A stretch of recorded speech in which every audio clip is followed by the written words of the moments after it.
Hello everyone, आप देख रहे हैं कॉमर्स पॉइंट। आज की इस वीडियो में मैं डिस्कस करूंगी यूजीसी नेट कॉमर्स एग्ज़ाम के स्टूडेंट्स ने यूनिट नंबर 2 पेपर नंबर 2 जो कि है हमारा अकाउंटिंग वाले टॉपिक में आपने किन किन टॉपिक्स के ऊपर फोकस करना है, कौन से इम्पॉर्टेंट टॉपिक्स हैं, मैं आपके साथ वो डिस्कस करूँगी। ठीक है जी।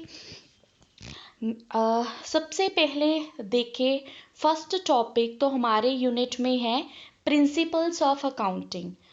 प्रिंसिपल्स ऑफ अकाउंटिंग में हमारे पास टोटल 14 प्रिंसिपल्स आ जाते हैं। आपने इन सारे प्रिंसिपल्स का आपको मीनिंग पता होना चाहिए। इनडायरेक्ट वेज से आपको मैच दी कॉलम की फॉर्म में भी क्वेश्चन पूछा जा सकता है।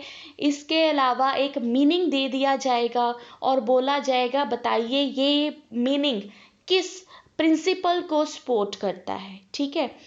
आपको ये वाला जो टॉपिक है +1 +2 की जो बेसिक बुक होती है अकाउंटिंग की, उसमें से भी आपको मिल जाएगा। ठीक है। तो आपको इन सब का मतलब जो है वो बेसिक पता होना चाहिए। उसके बाद आ जाते हैं बहुत ही इम्पॉर्टेंट टॉपिक जिसमें से हर साल एक क्वेश्चन आता ही आता है, वो है पार्टनरशिप अकाउंटिंग। पार्टनरशिप अकाउंटिंग में आपने कौन से टॉपिक प्रिपेयर करने हैं। आपको पता है कि जब नया पार्टनर आता है या कोई एग्जिस्टिंग पार्टनर फॉर्म को छोड़कर जाता है तो उससे जो प्रॉफिट शेयरिंग रेशियो होती है उसमें इफेक्ट पड़ता है। ठीक है।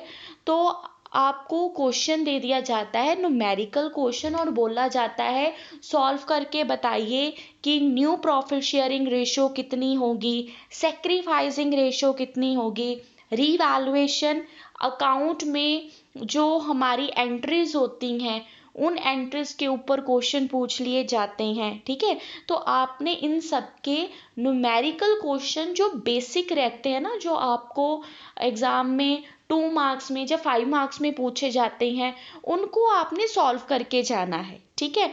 आपको गुडविल की ट्रीटमेंट के ऊपर हर साल एक क्वेश्चन आता ही आता है। तो इस तरह से आप इन चीज़ों के ऊपर फोकस करके ना अपने मार्क्स को सिक्योर कर सकते हो कि मेरे 2 नंबर इस क्वेश्चन में तो पक्के आने ही चाहिए। ठीक है। और ये जो प्रिपेयर करोगे ना आप इन क्वेश्चंस को, वो आपके टाइम बहुत सेव करेगी पेपर में। और टाइम सेव अगर आपका हो जाता है तो जो डिफ़िकल्ट क्वेश्चन होते हैं उसको समझने के लिए आपको इनफ टाइम मिल जाता है।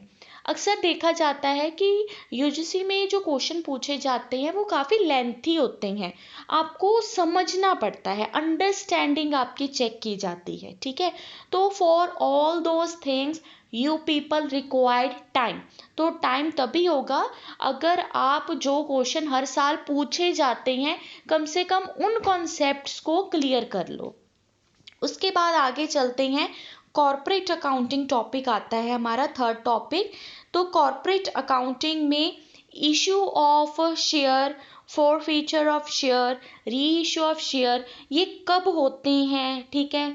डिस्काउंट, पार की एंट्रीज और प्रीमियम की एंट्रीज, अगर इनके ऊपर कोई इंटरेस्ट पे किया जाता है तो वो सारी आपको परसेंटेज याद रहनी चाहिए, इनकी आपको एंट्रीज जो है वो याद होनी चाहिए। ये जो सारे टॉपिक है ना, जितने भी मैंने अभी तक डिस्कस किए, अगर चाहे प्रिंसिपल्स की बात कर लो, चाहे पार्टनरशिप अकाउंटिंग की, चाहे कॉर्पोरेट अकाउंटिंग की बात करो, ये +1 +2 पास आउट स्टूडेंट बहुत आसानी से इन क्वेश्चंस का आंसर दे सकता है, क्योंकि हम मास्टर डिग्री कर चुके होते हैं। तो जो पुरानी चीज़ें होती ना उनके ऊपर हमारा होल्ड जो है वो कम हो जाता है और हम कहते हैं अरे ये तो बहुत आसान चीज़ है, इसको पढ़ने की ज़रूरत नहीं है। लेकिन ये आसान को प्रिपेयर करोगे तो आपका टाइम भी सेव करेगा और 100% आपको मार्क्स भी देकर जाएगा। ठीक है। तो आपने अपनी +2 की बुक उठा लेनी है, उसमें से इन सभी टॉपिक्स को प्रिपेयर कर लेना है। ठीक है। उसके बाद आगे चलते हैं हम, कॉस्ट एंड मैनेजमेंट अकाउंटिंग का टॉपिक आता है। कॉस्ट और मैनेजमेंट अकाउंटिंग हम +1 +2 में नहीं पढ़ाते, ये हम बीकॉम में पढ़ाते हैं बच्चों को अक्सर सेकंड और फाइनल ईयर में, ठीक है। तो आपके पास बुक पड़ी होगी कोई कॉस्ट अकाउंटिंग की, उसमें से आपने सारे टॉपिक नहीं करने, कुछ टॉपिक ही आपने करने हैं जितनी आपके सिलेबस में है। और उसमें से भी इम्पॉर्टेंट टॉपिक है that is the break even analysis, ABC accounting, ठीक है। ये 2 टॉपिक जो है ना ये बड़े ही इंपॉर्टेंट है। इसके अलावा प्रोसेस अकाउंटिंग जो है वो भी आपके सिलेबस में है, बट उसमें से इतने अक्सर क्वेश्चन नहीं पूछे जाते जितने कि ब्रेक इवन एनालिसिस में पूछे जाते हैं, ठीक है। अब इन लास्ट 2 टॉपिक्स की बात करूं मैं, काइजन और जस्ट इन टाइम और काइजन जो है, ये दोनों अप्रोचेस ना हम टोटल क्वालिटी मैनेजमेंट में पढ़ते हैं, ठीक है। तो इनको आप अच्छे से प्रिपेयर करके जाना, क्योंकि पहले ये हमारे सिलेबस में नहीं होती थी, ये रिवाइज्ड सिलेबस में आई है, इसलिए चांसेस इनके सेट होने के पेपर में बढ़ जाते हैं। उसके बाद आगे चलते हैं। 5th टॉपिक मैंने उठाया है फाइनेंशियल स्टेटमेंट एनालिसिस, जो कि मेरा फेवरेट टॉपिक है। और फाइनेंशियल स्टेटमेंट एनालिसिस में हर साल आपको 2 से 3 क्वेश्चन आते ही आते हैं।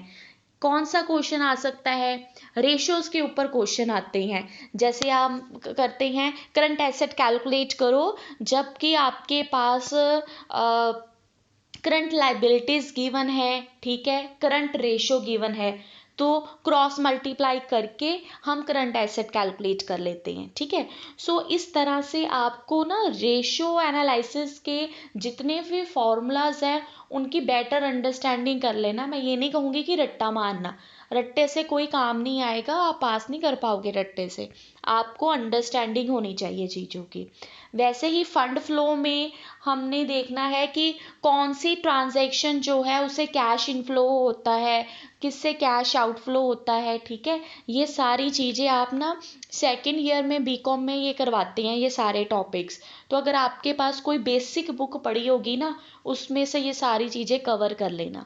आप एक बात नोटिस करना, मैं कभी आपको ये नहीं कहती कि आपको कोचिंग लेनी है कहीं बाहर से जाकर, आपको एक्सपेंसिव बुक्स खरीदनी है या कोई स्टडी मटेरियल बाय करना है, कुछ करने की ज़रूरत नहीं है। बस बेसिक अपनी बुक्स है ना उनको उठाओ, और कहीं अगर आपके पास बुक्स नहीं पड़ी हुई तो आपके जूनियर होंगे, आपके भाई बहन होंगे जिनके पास बुक्स पड़ी होंगी, बस उनकी हेल्प लो और उन बुक्स में से इन टॉपिक्स को प्रिपेयर कर लो, ठीक है। उसके बाद हम चले जाते हैं 6th टॉपिक है that is the Indian accounting standard और इंटरनेशनल फाइनेंशियल अकाउंटिंग स्टैंडर्ड्स, ये दोनों ही टॉपिक हैं। तो इसमें ना आपने ये जो अकाउंटिंग स्टैंडर्ड्स के नंबर होते हैं ना, इसका सीक्वेंस वाइज याद करना, ठीक है। हमें ये पूछा जाता है अकाउंटिंग स्टैंडर्ड 16 किसका है, अकाउंटिंग स्टैंडर्ड 4 किसका है, 6 किसका है, ठीक है। तो ये सारी चीज़ें ऐसे आपसे पूछी जाएंगी, तो उसके लिए आपको सीक्वेंस में टॉपिक्स को कवर करना है, ठीक है। उसके बाद हम आ जाते हैं 7th यूनिट, जो कि लास्ट यूनिट है, और ये पहले नहीं होता था यूजीसी एग्ज़ाम में।